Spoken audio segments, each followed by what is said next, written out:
Marshawn Kneeland was just 24, a rising star for the Dallas Cowboys, high draft pick, everything seemingly ahead of him. The roar of the crowd, it was still echoing from a big play just days before. Yeah. But then, in the early hours of November 6th, 2025, well, that public success just slammed into this private crisis. A stunning silence fell over the NFL. Welcome to Starscope Report, where Jordan and Jamie and we dive deep into the stories shaping Hollywood, music, and pop culture.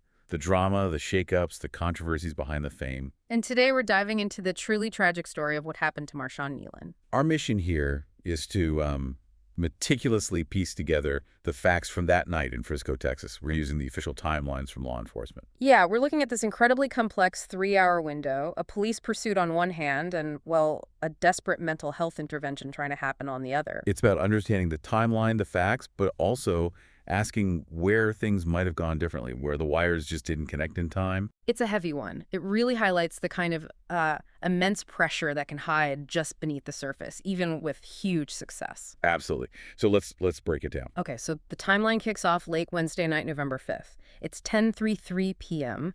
Texas DPS troopers try to pull Kneeland's vehicle over on the Dallas North Tollway. Right, a traffic stop. And we still don't actually know the specific violation. That part hasn't been released. But it escalates fast. Extremely fast. He allegedly refused to stop. That's the official word. So a chase begins. But not for long. No, very briefly. The troopers apparently lost sight of the vehicle pretty quickly and, made the call to terminate the pursuit.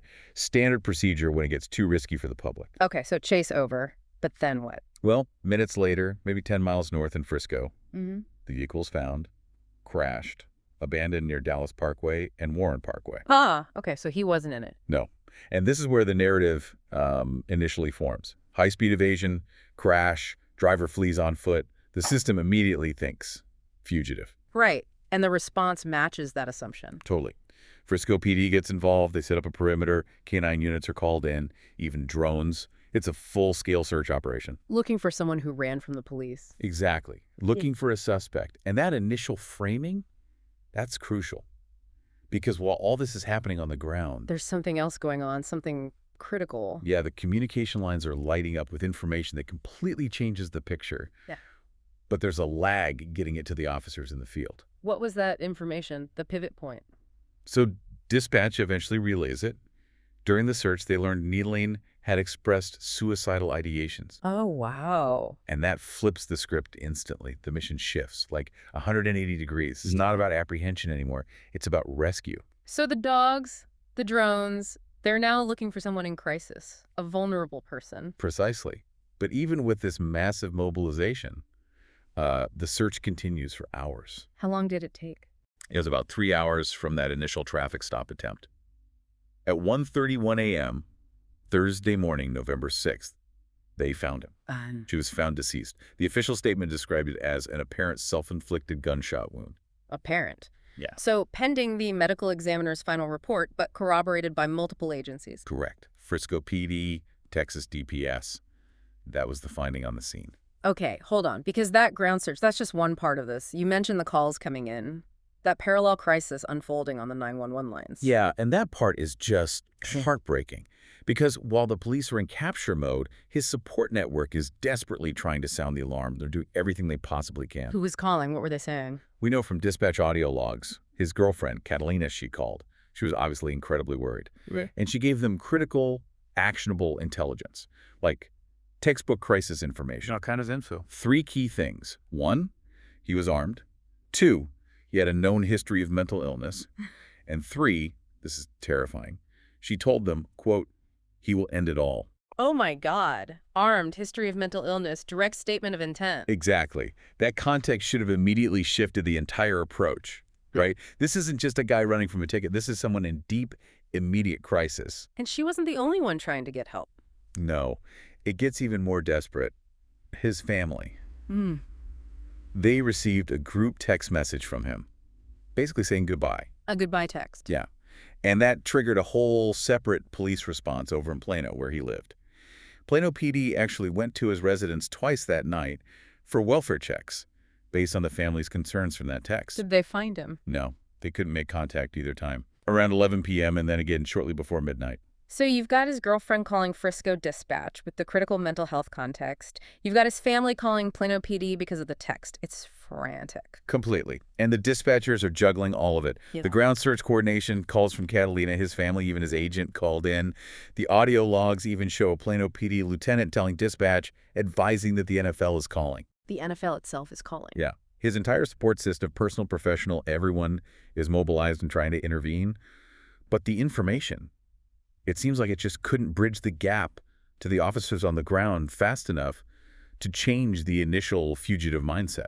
And that mention of a history of mental illness, that's significant. Hugely significant. It reframes everything, doesn't it? Yeah. It suggests this wasn't just a snap reaction to the police stop. It points to maybe a longer-term struggle happening behind the scenes, away from the public eye. Wow. Okay, if you're finding this breakdown valuable and you want more deep dives into these complex stories, make sure you hit that subscribe button for Starscope Report, because we need to talk about the weight Marshawn was carrying. Yeah, the public persona versus the private grief.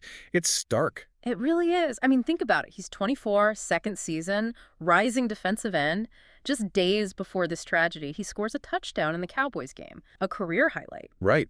That public success makes the private despair just almost incomprehensible. It absolutely rattled the league. So what was going on beneath the surface? We know there was a major personal loss. A profound loss. His mother, Wendy, she died suddenly back in February 2024. Undisclosed illness. And the timing. The timing was just devastatingly crucial. It was literally days before the NFL Combine, the biggest job interview of his life. How do you even process that? Losing your mom and then having to perform at that level? He actually talked about it. He said he basically had about a week and then, quote, I had to lock in. Lock in. That became his way of coping. It seems so. He sort of channeled that grief directly into his performance. He explicitly linked succeeding in the NFL with honoring her memory, saying he wanted to make her proud. So football wasn't just football for him anymore. It was a memorial. In a very literal sense, yes. Mm. And this detail, this is what really drives home the tangible weight he was carrying. He carried a small urn with him, always. An urn? Yeah, containing some of his mother's ashes. He had it with him all the time. Wow. Just carrying that physical reminder everywhere. The pressure must have been immense. It wasn't just about playing well. It was about upholding her memory constantly. Exactly. His professional ambition became this incredibly high-stakes tribute. Now, layer that fragile mindset onto a pre-existing reported history of mental illness. It sounds incredibly volatile. Extremely. The pressure wasn't just external from the team or fans. It was deeply internal, tied to his grief, his love for his mother. So any perceived failure, like, say, running from the police, crashing your car, Could feel catastrophic, Yeah. like failing her. it's impossible to know exactly what he was thinking, but you can see how that framework could make any setback feel like a final, unbearable failure to honor that promise he made to himself and to her memory. It just seems like all the support systems, the people calling, the police response, nothing could move as fast as that internal crisis was unfolding. Which brings us back to that idea of a system's failure. All the pieces were there, in a way. Huge resources deployed, clear warnings given, but they just couldn't connect effectively in time. And if you think that's the end of it, stick with us. We need to unpack the aftermath and really synthesize what went wrong. Let's touch on the response first. The Dallas Cowboys, they put out a statement expressing extreme sadness. They called him a beloved teammate. And notably, they specifically mentioned his girlfriend Catalina and his family in their statement. Yeah, which felt like a very personal touch, acknowledging the people closest to him, his immediate support system. And the impact went beyond just the Cowboys. Oh, definitely. Huh. It sent shockwaves through the whole league. You had coaches from opposing teams, like Jeremy Springer from the Patriots, opening press conferences with condolences. It really underscored this was seen as a loss for the entire NFL community. Okay, so community grief, organizational response. But the investigation itself isn't technically closed, is it? There's still unknowns. Right. We still don't have the official reason for the initial traffic stop. The exact wording of that goodbye text hasn't been released. And the specifics of his mental health history, that's private clinical information. But even with those gaps, the core sequence, the facts we do have, they paint a pretty clear picture of the breakdown, don't they? I think so. You synthesize it, and you Yeah. see his loved ones provided clear, urgent, life-saving intelligence, armed, suicidal, history of mental illness, Location potentially traceable. And on the other side, law enforcement threw massive physical resources at it. Drones, canines, multiple police departments coordinating a search. But the tragedy lies in the latency, the information gap. The critical rescue data from his loved ones was essentially running on a parallel track to the ground operation. Which was stuck in capture mode because of how it started. The chase, the fleeing. Exactly. That initial framing fugitive on the run dictated the protocol, the life-saving mental health context coming through dispatch across different jurisdictions maybe. It just couldn't get integrated and acted upon fast enough to change the trajectory on the ground before it's too late. So the big takeaway here, Yeah. what does this tragedy really tell us? What should you, listening, think about? It feels like a stark example, doesn't it? That systems built primarily for enforcement, for physical pursuit and containment, they're just not inherently designed to handle a fast-moving mental health crisis effectively, especially when the person is alone, in crisis, and actively avoiding contact. The speed needed isn't just physical speed, it's information speed. How quickly can actionable mental health intelligence be verified, communicated across agencies, and fundamentally shift the operational goal from capture to intervention? Yeah. How do we synchronize law enforcement response with mental health crisis intervention much, much faster, before the situation escalates beyond any chance of a safe resolution? That seems like the critical question this leaves us with. A profound and necessary question. Bridging that gap. That's vital. You've been listening to Starscope Report, where Jordan and Jamie uncover the stories shaping Hollywood, music, and pop culture. Thanks for tuning in, and don't forget to subscribe for more stories that keep the stars shining.